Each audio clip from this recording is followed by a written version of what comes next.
The question is, what do we do? That's why I say, please, there's something else I will not talk about today, but I will talk about it another time, which I don't want to talk about now, where I decided that I think I could still help the NRM and the country to go through these phases.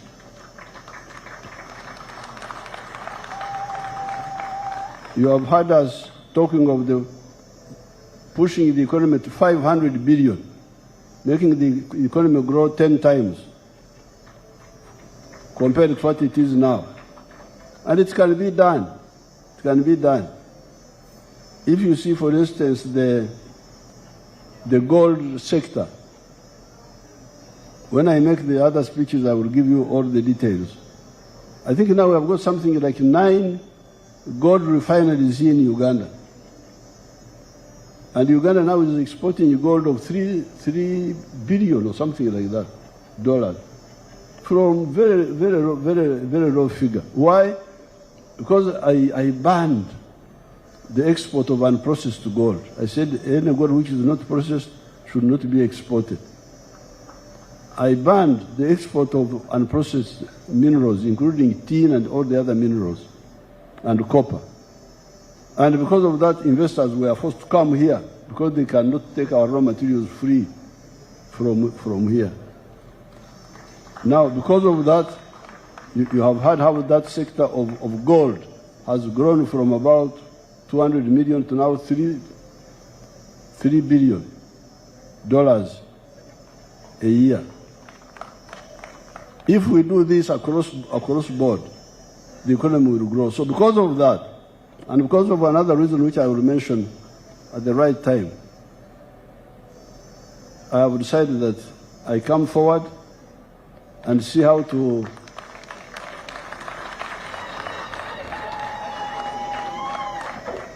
escort the Bazukulu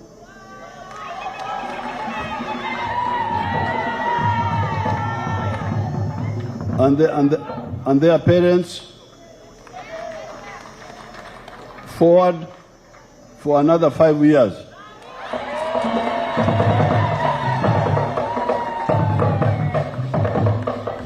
And in this time, I want us really to wipe out corruption.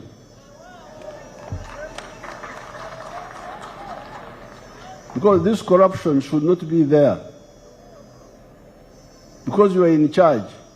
Remember, the NRM, when it came into government, gave you power to elect people at all levels. LOC ones, you have just elected.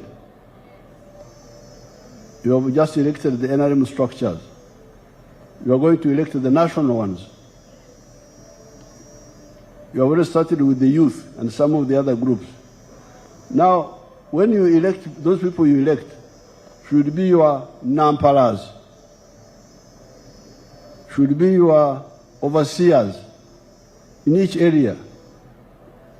Because corruption happens where? Does it happen in Congo or does it happen here? It is here. In a parish, in a sub-county, in a town. Why do you allow it to happen? Why don't you check? Ensure that the local health center is working well. The drugs are not stolen. Ensuring that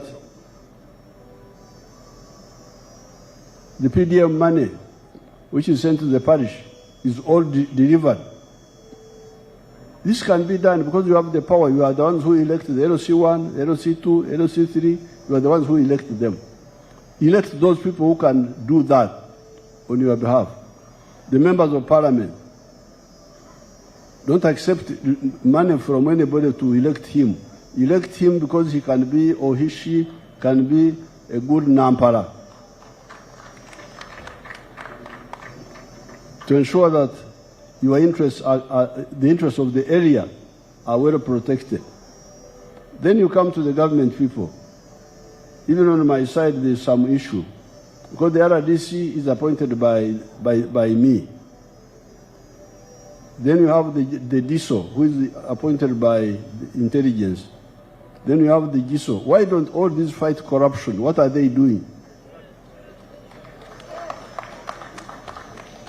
Why does corruption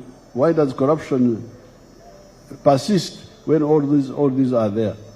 So in the coming Sanja, let's really ensure that we get rid of corruption so that we get maximum value from the money we have in the country. Now, in order to stabilize our politics, avoid politics of personality. Me, it's not you. Because you alone, you don't have much. You can't do much. I'm glad Dr. Gunda is here because on the evening of the 25th of January, 1971, when Idi Amin announced his coup d'etat, we met at 5, I think it was around 5. We met in Bugorovi, in Kanyomuzi's house. Rugunda and a few others, Kategaya, and we decided to fight Idi Amin. On that very day, and in the coming days I will tell you why. Why did we do that? Some people think that we decided to fight Idi Amin because Idi Amin was killing people. No, we didn't even know that Idi Amin would kill people. We just said, Amin, no, don't waste our time. We've been on a journey. We were having enough problem with Obote because Obote was not fully with us, but he was also not, it was just like that. This side, the other side, not reliable, but not totally opposed to our ideas. That's why we were Kubembeleza Obote. We were trying to massage Obote so that we can see whether we move forward. But now Idi Amin, it was clear that he didn't understand what he was doing. So we said, Idi Amin, out. Please don't waste our time. That's why we decided to fight Idi Amin.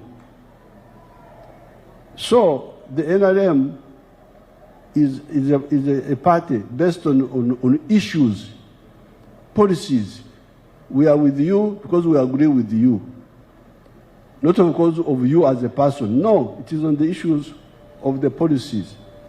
What are the policies? What are the principles? Do you believe in patriotism? Love Uganda? Or you believe in sectarianism? If you believe in sectarianism, you are not with us. For us, we are the ones we are with the people who love Uganda. How about Pan-Africanism? Do you love Africa? Or do you care more about your tribe and your religion? Again, I'm glad some of these people are here. Rugunda, maybe Otafiri, and others. In 1989,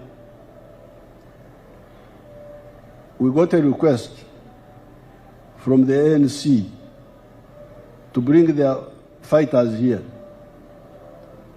They had been based in Angola, but they were being told to go away. Following the fight between the Cubans sent by Fidel Castro and the South African whites, where the South African whites were defeated by the Cuban Expeditionary Force. Part of the compromise was that ANC leaves Angola and gets somewhere else to go. They had nowhere to go. Mwalimu Nyerere had left power in Tanzania, who was a reliable supporter. The ANC people were telling me that whenever they would ring African leaders to say, can we come there, they would switch off the phones. So I got the request.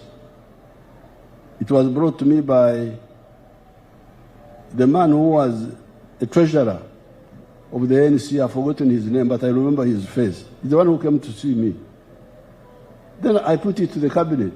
In the cabinet. Oh, that cabinet, I wish you could get the minutes. Big debate.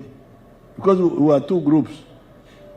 The Pan-Africanists and others, some other group. Because remember that government was broad-based. We had everybody there. DP, UPC, they were all there. We were together there. I wish you could get the minutes of that cabinet and you see who was saying what. Some people were saying that if we bring ANC here, the whites will attack us. Now what shall we do? Then we said, if the whites attack us, we fight them. Then they were saying, in other words, some people were saying, why do you care about ANC? Yes, but ANC is part of Africa.